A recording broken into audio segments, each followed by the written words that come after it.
Good morning, students. In our English literature lecture number 3, I will be explaining you the chapter which we have been studying till now, and the name of the chapter is The Lost Child. Okay, so yeah, till now I have completed almost 15 to 20% of this chapter, and I hope that you all have understood what I have explained in the previous lecture. Okay, so before reading further, I will give you an overview of this chapter, and after that I will explain you the further portion of this chapter. Okay, yeah, so this chapter is about a child who was going to a fair with his mother and father. Okay, and as you know, in the fair there are many stalls of sweets and toys and all that. So the child was very much fascinated and desirable for those toys and sweets. Okay, he was wandering here and there in the fair and was lagging behind his parents. Okay, then what happened, he wanted to buy all those toys and sweets, but as you know, his father was not ready. Okay, so but he couldn't suppress his feelings. That child couldn't suppress his feelings, so he came to his father and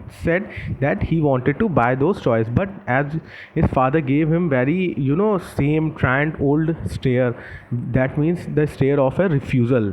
Okay, so his father was not going to buy those toys or sweets for him. Yeah.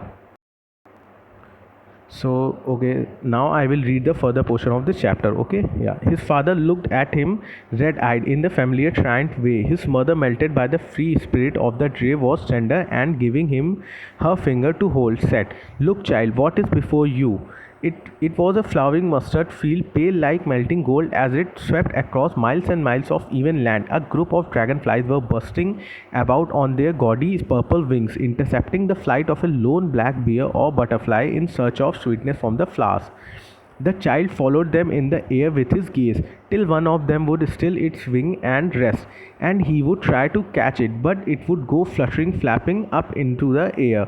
When he had almost caught it in his hand, then his mother gave a cautionary call. "Come, child, come to the footpath." Okay, yeah.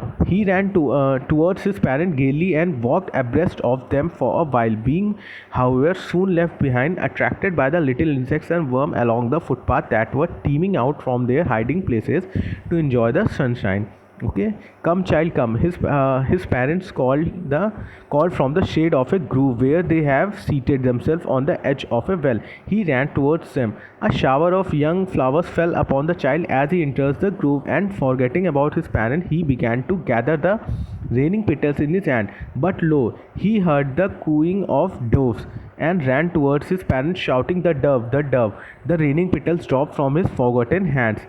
Come, child, come." They called the child, who had now gone running in wild capers round the banyan tree, and gathering him up, they looked the narrow, widening footpath which led to the fair through the mustard field. Okay, I think this will be enough for today, and now I will explain you the paragraphs. Okay, yeah. So till now he was, yeah, his father gave him a very, red-eyed look and all that. So his mother was very much melted and free by the free spirit of the day. That means that was the day of a fair, they were going for a fair. So his mother was very much, melted by the feeling and all that. So he said his child, or he told his child to look what was before you. Okay, what was before him. Okay, a flowering mustard field, pale like melting gold. Malab, there was a mustard field before them, very yellowish. Okay, you all know what this mustard field means. Okay, mustard means sarson in Hindi.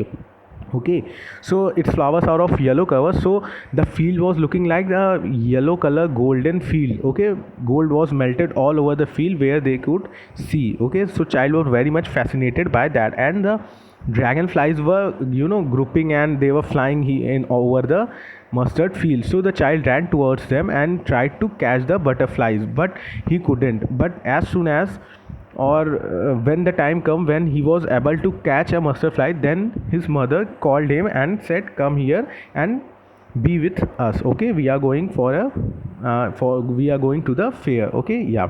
So he ran towards the parents, gaily,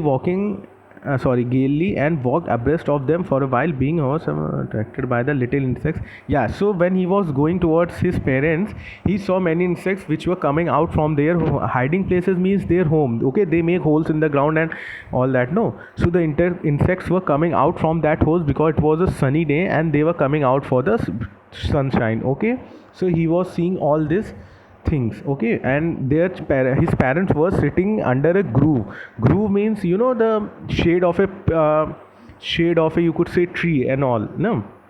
So they were sitting round a well under the groove of a tree. So when the child came to them, a child reached there, flowers petal fell over him, okay. So he started collecting the petals mean, you know, in Hindi, pankhuriyan of flowers, okay.